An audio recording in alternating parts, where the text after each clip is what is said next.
What's up, guys? Welcome back to the page. Today we are breaking down Togi's Taji. I'm not sure. But we're breaking down his new stack. I've had a chance to look over it here and just giving my personal opinion on it, or anyone who is trying to base their opinions off of his. Maybe this will give you some of guidance in a way. So Toji, if you haven't seen him, this is what the dude looks like, and he is kind of an internet personality in the fitness industry. I don't believe he's a competitive bodybuilder, but that's kind of his thing. Is that he does a lot of gear and does a lot of gambling from the looks of it and things like that.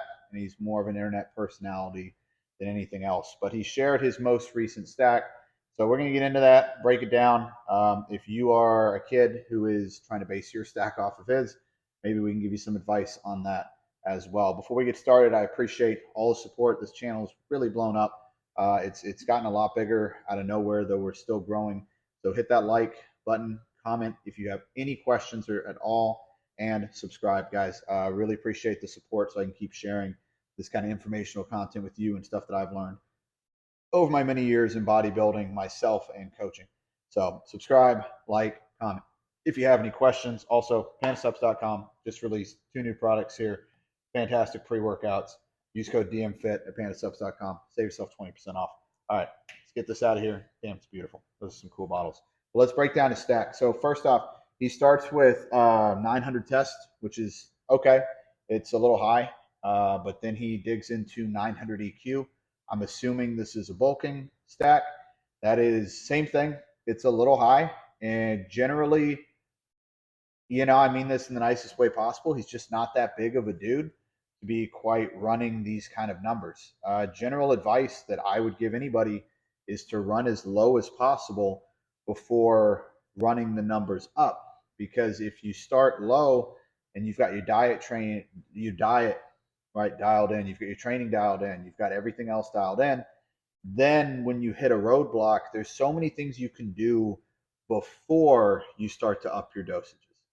So the answer isn't just, oh, I'm not building muscle, let me up my dosages. It's like, if you're not gaining size at all, add more food. If you are gaining size, but it's mostly fat, look at your diet, increase your cardio, look at your blood glucose levels, look at your insulin sensitivity, right? So there's lots of things you should do before upping the dosages. So it's a little high of dosages, in my opinion, for someone who isn't that big yet. But 900 tests, 900 EQ. We've got 150 mint. I don't touch mint at all. I don't recommend mint. Not much known about it compared to the first two as far as being researched and things like that. So I would recommend staying away from mint altogether. There's a lot of bad side effects we've seen come out with that. 6 IUs of growth. That's fine. That's a just fine dose, especially if you're trying to grow. But then 50 IGF-1 LR3. Running that with the 6 IUs of growth is a little strange, running those side by side. I would probably say save your money and just run growth a little higher. I think that's going to be more productive than running those two along each other, because real IGF-1 LR3 is kind of expensive. So I would probably not run those two together. Then we get into the more questionable side of this, if that's a thing. We got 20 Superdrol and 20 Anadrol daily. Man, both of those are cosmetic compounds. Now I get it. He's an internet personality. If you're trying to be an internet personality, do the same thing, right? Because they're going to make you look really big and look really strong. But that's not muscle tissue that you're going to hang on to. That's mostly water retention, and it's nitrogen. It's not actual muscle that you put on really quickly, and then you'll lose it as soon as you come off. So it's hard to gauge your process.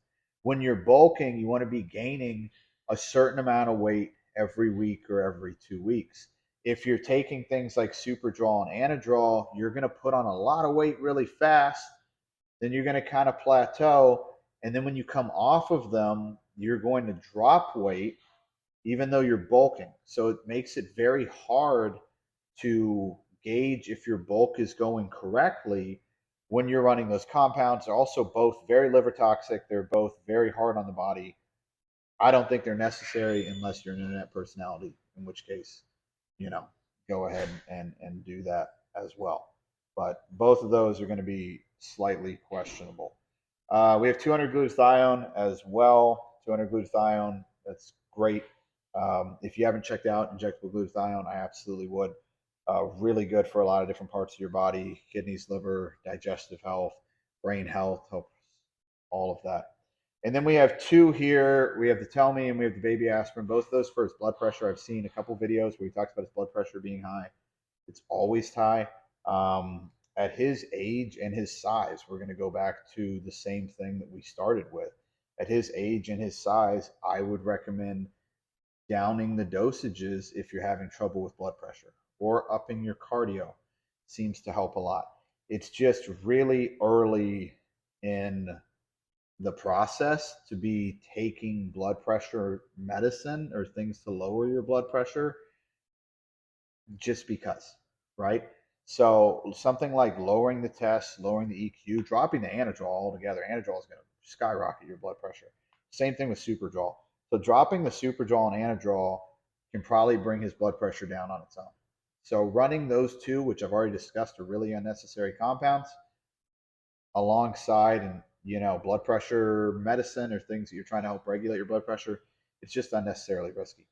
So that's the breakdown of his stack as a whole. I would give it a C minus, C minus stack right there, because it's just unnecessarily risky for what you're trying to do, and especially at his size and his phase in his career.